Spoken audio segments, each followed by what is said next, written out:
ज्यादा समझदार मत बन। ये चेक पोस्ट मेरा है, यहाँ बिना पैसे कोई नहीं निकलता। सीधी बात समझ ले, रिश्वत दो वरना थाने चलो। लड़की समझकर गलत फहमी में मत रहना, मैं किसी से डरने नहीं आई हूँ।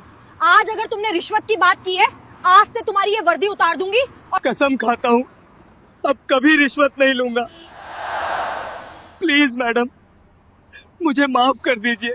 सूरज अपनी तेजी खोने लगा था और शाम का धुंधलका धीरे धीरे आसमान पर छाने लगा था जब एसडीएम कविता मिश्रा अपनी सरकारी गाड़ी और सुरक्षा तामझाम को पीछे छोड़कर एक साधारण सी स्कूटी पर सवार होकर हाईवे पर निकली थीं। उनके मन में बस अपनी छोटी बहन की शादी की खुशी थी और चेहरे पर एक सुकून था जो अक्सर सरकारी फाइलों के बोझ तले दब जाता है। उन्होंने एक बेहद साधारण सा सलवार कुर्ता पहना हुआ था और कोई भी उन्हें देखकर यह अंदाजा नहीं लगा सकता था कि यह वही सख्त अधिकारी हैं जिनके एक दस्तखत से पूरा जिला हिल जाता है। हवा के झोंके उनके दुपट्टे को लहरा रहे थे और वह भीड़-भाड़ से दूर तेजी से आगे बढ़ रही थीं। लेकिन उन्हें क्या पता था कि आगे कुछ ऐसा होने वाला है जो न सिर्फ उनकी शाम खराब करेगा बल्कि पूरे पुलिस विभाग के लिए एक काल बन जाएगा। जैसे ही वह शहर के बाहरी इलाके में पहुंची, वहां पुलिस की बैरिकेडिंग लगी हुई थी। 3-4 पुलिस वाले सड़क पर ऐसे खड़े थे जैसे शिकार के इंतजार में भेड़िए खड़े होते हैं। बीच में खड़ा था दारोगा रमाशंकर यादव, जिसकी वर्दी की बटन पेट के तनाव से टूटने को तैयार थी और आंखों में एक अजीब सी हवस और लालच चमक रहा था। रमाशंकर ने दूर से ही कविता की स्कूटी को आते देखा और हाथ के इशारे से उसे रुकने का आदेश दिया। कविता ने स्कूटी धीमी की और साइड में लगा दी। दारोगा रमाशंकर धीरे धीरे चलता हुआ उनके पास आया। उसकी चाल में सत्ता का नशा था। उसने कविता को ऊपर से नीचे तक घूरा और बड़ी रूखी आवाज में बोला, ओ लड़की, स्कूटी साइड में लगा। कविता ने हेलमेट का शीशा उठाया और शांत लहजे में पूछा, क्या बात है सर, मैंने तो कोई नियम नहीं तोड़ा। रमाशंकर ने एक भद्दी हंसी हंसी और अपने साथ खड़े सिपाहियों की तरफ देखा जैसे कोई मजाक चल रहा हो। वह बोला, नियम तोड़ा है या नहीं, यह तय करना मेरा काम है, तुम्हारा नहीं। कहाँ जा रही हो इतनी सज धज के? कविता को यह लहजा खटक रहा था, लेकिन वह किसी विवाद में नहीं पड़ना चाहती थीं, इसलिए उन्होंने संयम बनाए रखा। उन्होंने कहा, मेरी बहन की शादी है, बस वहीं जा रही हूं, मुझे जाने दीजिए, मुझे देर हो रही है। रमाशंकर की आंखों में अब बदतमीजी साफ दिखाई दे रही थी। वह स्कूटी के हैंडल पर हाथ रखकर खड़ा हो गया और बोला, शादी में जा रही हो तो क्या हुआ, कानून सबके लिए बराबर है। तुमने हेलमेट नहीं पहना था और गाड़ी भी बहुत तेज चला रही थी, चलो चालान भरना पड़ेगा। कविता जानती थीं कि उन्होंने हेलमेट पहना हुआ है और उनकी गति भी सीमा के भीतर थी। यह सिर्फ वसूली का एक तरीका था जो अक्सर आम जनता के साथ अपनाया जाता है। कविता ने दृढ़ता से कहा, सर, हेलमेट मेरे सिर पर है और मेरी स्पीड भी ज्यादा नहीं थी, आप बेवजह मुझे परेशान कर रहे हैं। रमाशंकर का अहंकार इस बात से आहत हो गया कि एक मामूली सी दिखने वाली लड़की उसे जवाब दे रही है।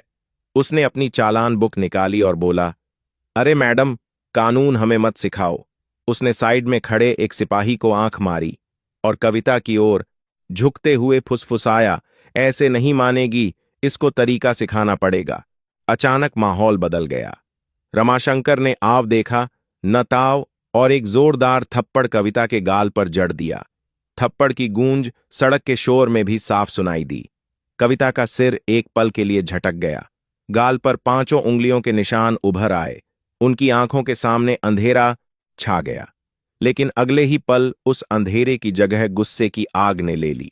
बहुत सवाल पूछती है, जब पुलिस कुछ कहे तो चुपचाप मान लेना चाहिए, रमाशंकर ने गुर्राते हुए कहा। कविता ने अपना गाल सहलाया। वह चाहती तो उसी वक्त अपनी पहचान बता सकती थीं। वह कह सकती थीं कि मैं एसडीएम हूं और तुम्हारा करियर अभी खत्म कर सकती हूं, लेकिन उस एक थप्पड़ ने उन्हें यह सोचने पर मजबूर कर दिया कि अगर एक एसडीएम के साथ ऐसा हो सकता है तो रोज जाने कितनी आम लड़कियों के साथ यह पुलिस वाले क्या करते होंगे। उन्होंने तय गंदगी की गहराई नापेंगी। वह चुप रहीं। उनकी आंखों में आंसू नहीं बल्कि एक ठंडा तूफान था। रमाशंकर ने ठहाका लगाया और अपने साथियों से बोला, अभी भी अकड़ बाकी है, लगता है अच्छे से सिखाना पड़ेगा। एक सिपाही आगे बढ़ा और बोला, मालिक थाने ले चलें, वहां आराम से मामला देख लेंगे। रमाशंकर ने सिर हिलाकर कहा, हाँ, इसे थाने ले चलते हैं, तब समझ आएगा कि पुलिस से कैसे बात की जाती है। एक सिपाही ने कविता का हाथ पकड़कर खींचा। कविता ने अपना हाथ झटका और गुस्से से बोली, हिम्मत मत करना मुझे हाथ लगाने की। रमाशंकर का पारा चढ़ गया। उसने अपने एक आदमी से कहा, इसका घमंड तोड़ो। एक सिपाही ने आगे बढ़कर कविता के बाल खींचे और जबरदस्ती घसीटने की कोशिश की। कविता दर्द से कराह उठी, लेकिन अब भी अपनी पहचान छुपाए रखीं। वह देखना चाहती थीं कि यह लोग कितनी गिरी हुई हरकत कर सकते हैं।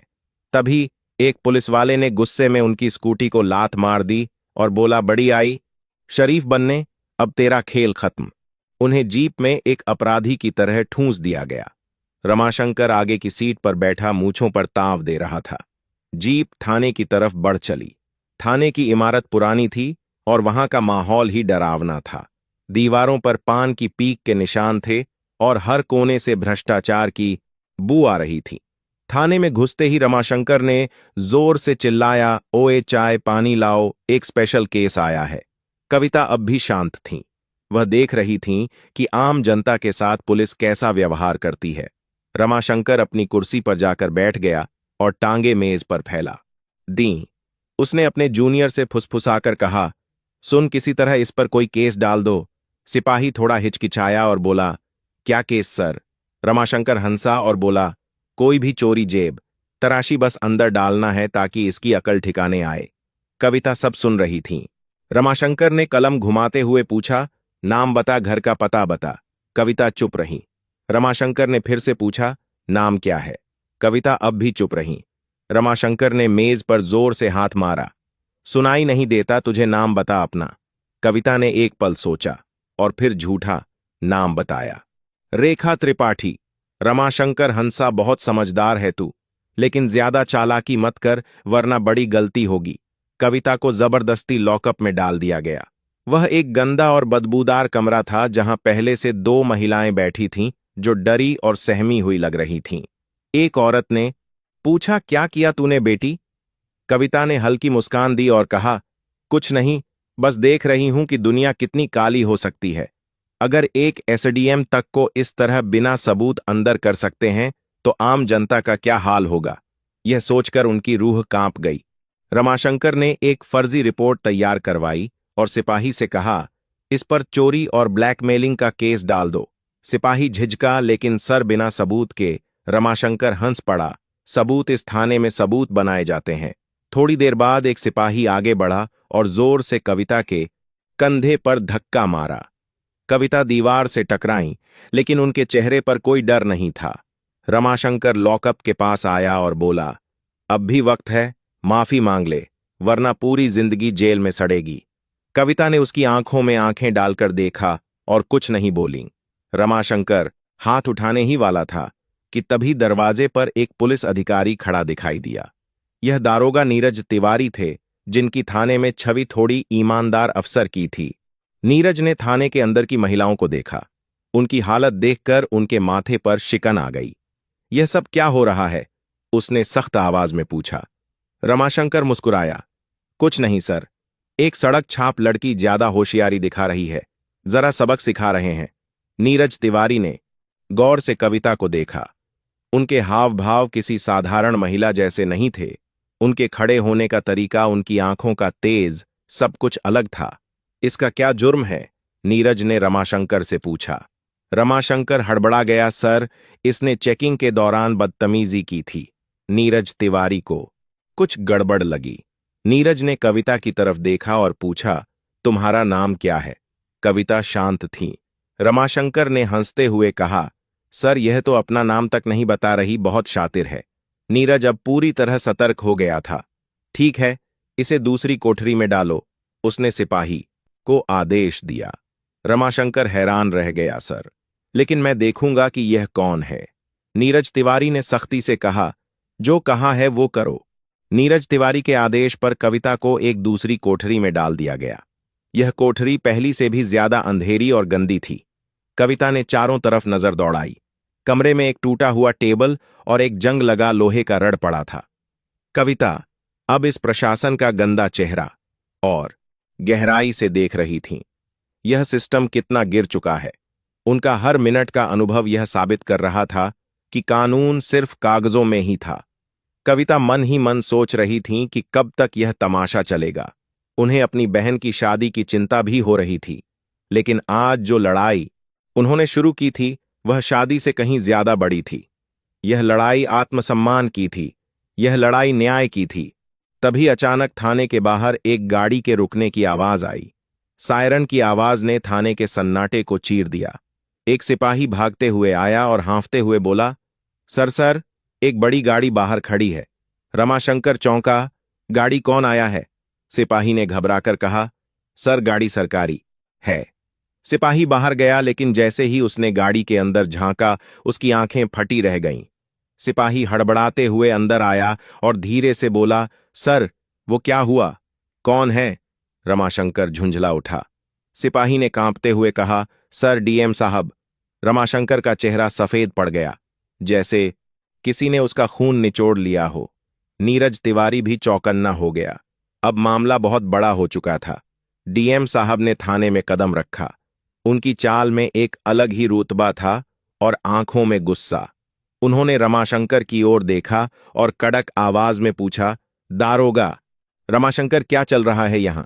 रमाशंकर घबराया हुआ बोला, सर साहब कुछ नहीं, बस एक मामूली केस था।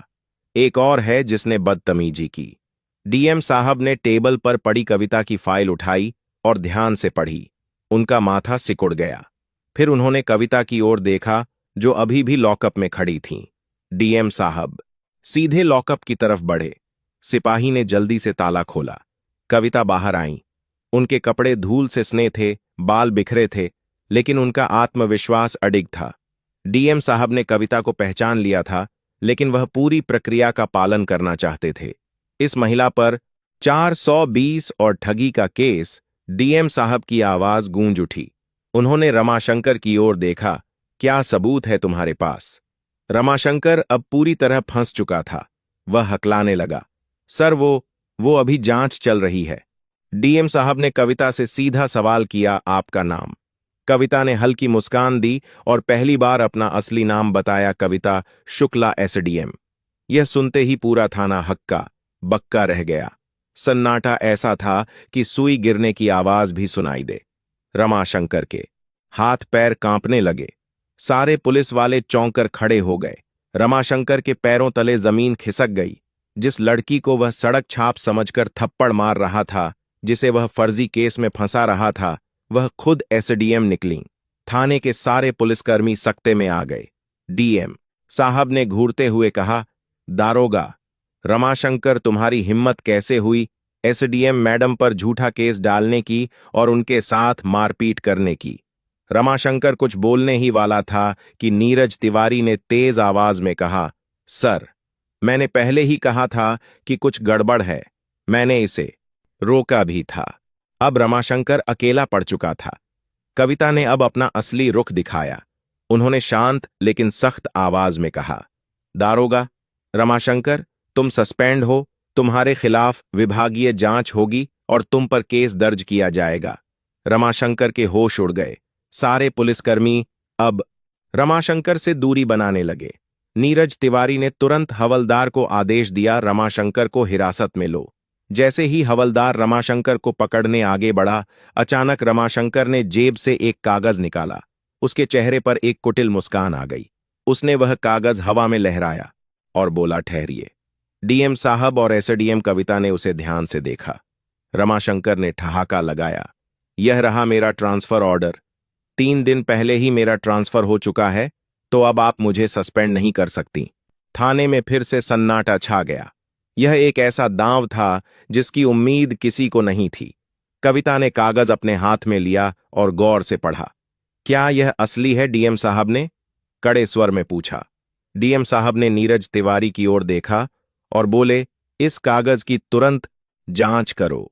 अगर यह असली निकला तो भी रमाशंकर का निलंबन रोका नहीं जा सकता, लेकिन प्रक्रिया जटिल हो जाएगी।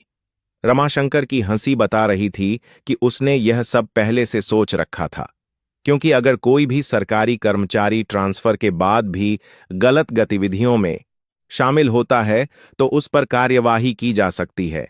लेकिन रमाशंकर को लगा कि वह तकनीकी पेंच में बच निकलेगा। अब रमाशंकर की हालत बिगड़ने लगी जब उसने देखा कि कविता के चेहरे पर शिकन नहीं है। रमाशंकर नीरज तिवारी तुरंत ऑनलाइन सिस्टम में रमाशंकर का रिकॉर्ड चेक करने लगे।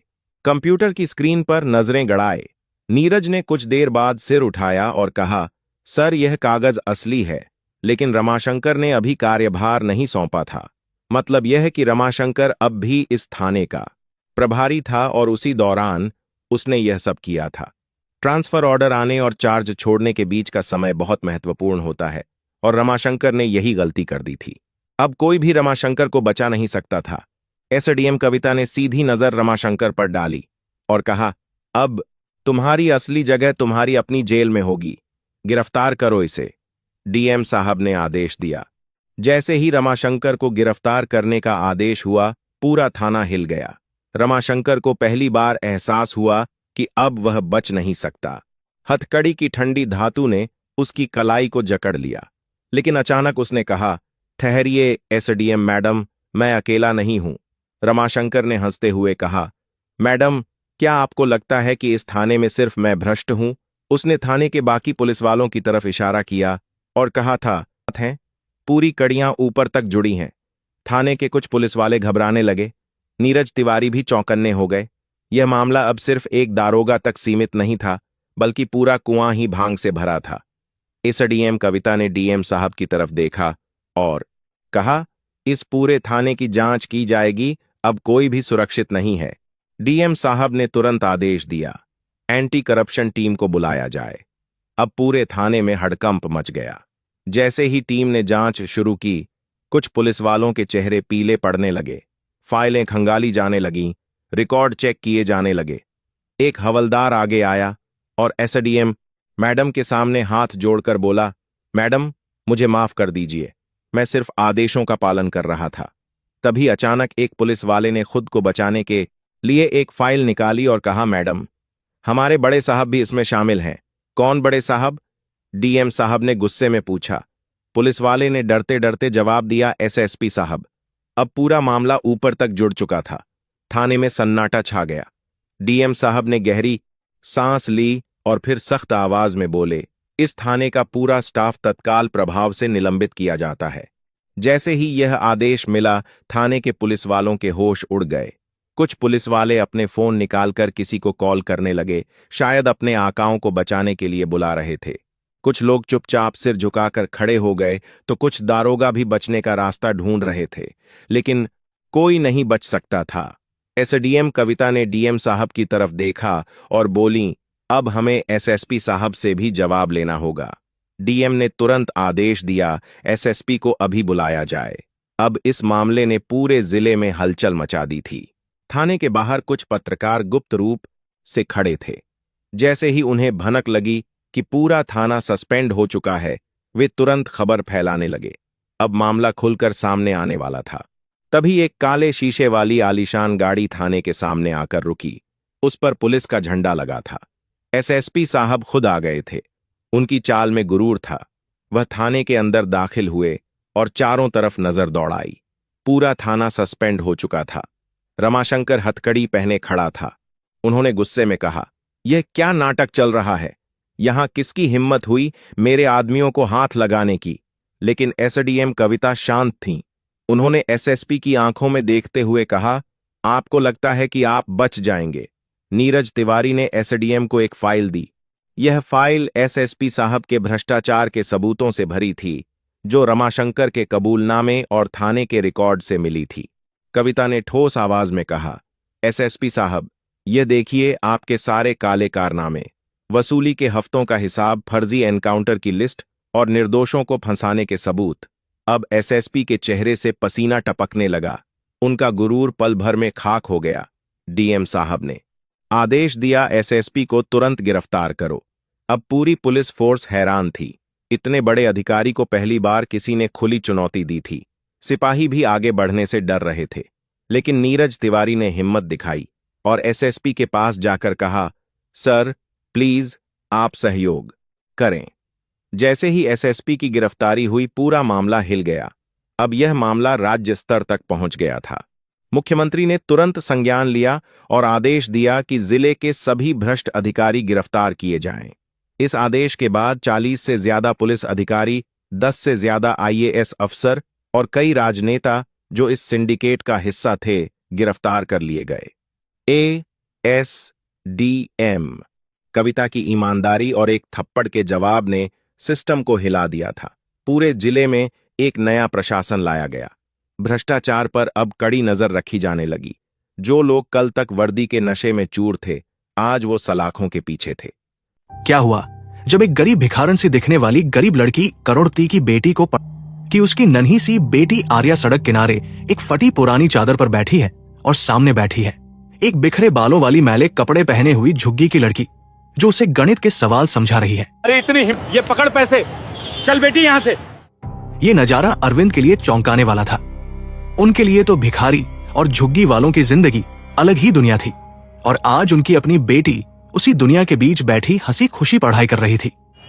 हम करोड़पति लोग ऐसे भिखारी सामने किताब और कपड़े की पोटली को तकिए की तरह रखकर एक दूसरे को कुछ समझा रही थी। एक पत्थर के छोटे छोटे टुकड़े से चिन्ह बनाते हुए और दूसरी उसे ध्यान से सुन रही थी। आंखों में सवाल, दिल में सवाल। 3 4 क्या होता है? 12 2। पहली लड़की बोली, देख 12 को 2 से गुणा करने का मतलब है। भी एक बड़ी काली चमचमाती कार ने तेजी से ब्रेक लगाई। धड़ाम कार का दरवाजा खुला और उसमें से उतरा राघव मल्होत्रा। 42 साल का महंगा सूट, महंगी घड़ी, मजबूत कंधे, लेकिन चेहरे पर दर्द और गुस्सा। देश के टॉप बिजनेसमैन जिसके पास सब कुछ था, पैसा। मैंने आयशा को मैथ समझाया था। बस राघव के चेहरे पर घृणा आई। जैसी बच्ची मेरी बेटी को क्या सिखा पाएगी? हम जैसे लोग ऐसी जगहों और ऐसे लोगों से दूरी रखते हैं। दोबारा मेरी बेटी के पास दिखा तो याद रखना तुम्हें, और तुम्हारी पूरी झुग्गी को इस शहर से निकाल दूंगा। उसके पिता 50 रुपए में पंचर बनाते थे। माँ घर घर बर्तन धोकर कमा लेती थी। कुल मिलाकर दिन भर की कमाई 100 रुपए से भी कम होती थी। ऐसे में स्कूल सिर्फ एक सपना बनकर रह गया। मीरा 6ठी कक्षा तक पढ़ पाई थी, फिर पढ़ाई रुक गई, लेकिन सीखना नहीं रुका। वो झुग्गी के बच्चों को फुटपाथ पर बैठा